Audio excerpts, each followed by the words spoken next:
Hey everyone, Karie Millspaugh here, wellness coach from Las Vegas, Nevada. Thought I'd do a quick video blog for you guys today. My topic of today is 6 steps to get along better with people. And I know a lot of you are probably thinking, screw that, I don't want to deal with so and so. I'll just stay home tonight, or it's just better to stay in and be a hermit. I don't have to deal with all those other crazies out there. And if I don't get along with a certain person, that usually we like to avoid them at all costs. And sometimes that's a little time out for you to gather some insight about why you're avoiding that person in the first place.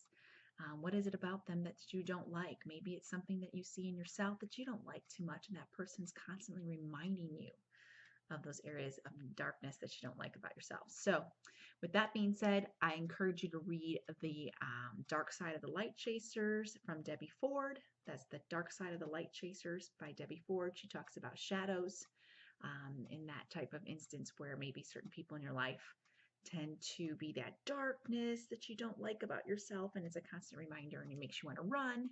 But instead of avoiding certain people, because sometimes we can't avoid them, maybe it's your boss, maybe it's your coworker, maybe it's a family member, maybe it's your mother-in-law, and you're gonna have to learn to get along with them. Not everyone can be somebody that you can run away from and make better choices. I'm the first advocate to say, hey, if some people don't serve your purpose and spiritually are not in tune with you, do not spend a lot of time with them. Keep them on the outside of your life. I'm the first person to jump all over that topic, but sometimes you can't avoid it. So I'm going to give you 6 steps on how to get along with people. They may even be your child. So it's kind of hard to avoid your kid when they live in your home. So first step, understand that everybody is different. They're not all like you. And that's a beautiful design. God created these amazing, wonderful, unique people all around us to make the world go around over and over again. And the key thing is some people are really good with details. I am not. And I need those people in my life to make my business more successful and to build things around me. Some people are really great public speakers and some are not. Some like to hide away. Some like to be the stage crew, and some like to be the actor or actress. But again, think about it. In the synergy of everyone's personalities, they get to all work together to create a bigger picture on this planet. So just be more and more aware that people are different for a reason. They each bring a unique gift to this planet. Step number 2, be humble. Sometimes just being quiet and watching and observing can help you come from a different place of understanding. Maybe you'll learn something about that person you didn't understand before. Maybe the parts of you that was in conflict with that personality was because you weren't stopping and listening to maybe the real reason beneath their anger or whatever emotion they describe at the time. So come from a humble place. You'll see that people will come down with you, especially if you butt heads a lot with certain personality types, or you both have ego issues and you're running around with that fun game. That can be an old one. So, step 3, learn that your way isn't always the right way.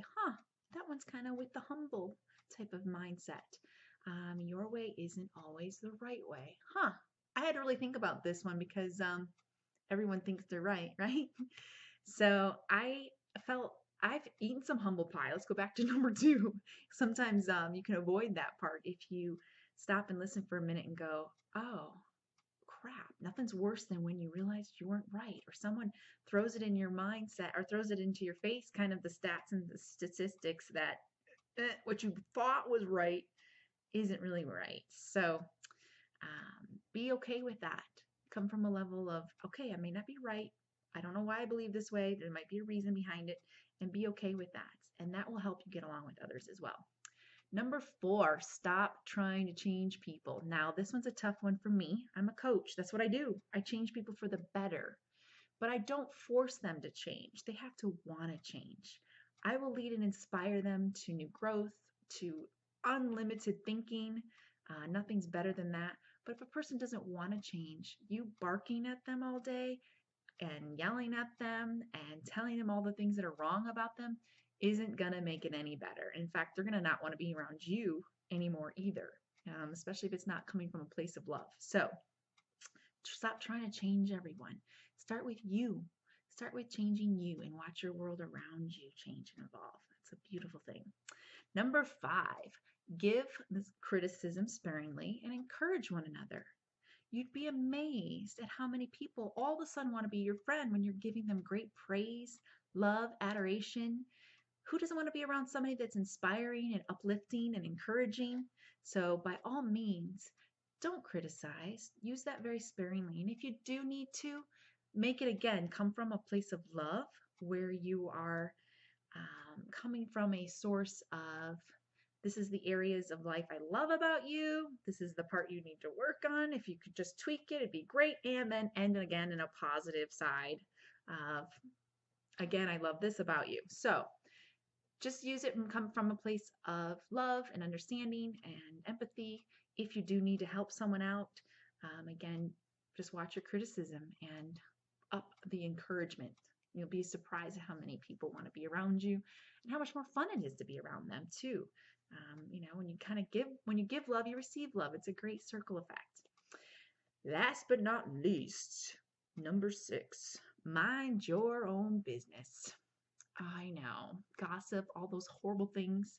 I mean, there's a difference when it's your sister and she's in trouble and you want to talk to her about something and you're reaching out in love, or it's a very close friend of yours. But going behind their back to find out what's wrong is kind of disgusting. It's actually slimy and shady. You're better off just minding your own business. Stay focused. Have a life so full that you don't care what other people are doing or thinking or saying. Your life, you're so caught up in the wonderful things that you're doing every day. Why bother? I mean, the tabloid magazines, really? I mean, at the grocery store line, come on. There's so much more better things to be doing out there in life. And changing your own life, and again, going through the other 5 steps that I mentioned, can make such a big difference in your quality of life. So mind your own business, watch out for you, focus on your own growth, and be just in awe of the beautiful things around you as people evolve around you and you start to see yourself getting along better with others. But remember, I'm going to go back to number 1 again and just leave you on that final note. Remember that everyone's different. They all come to this planet with a special gift, and we need them in order for the world to go around. That's all I have to share with you today.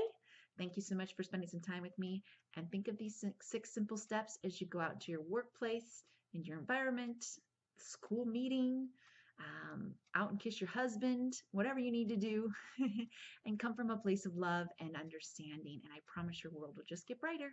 Thank you so much, guys.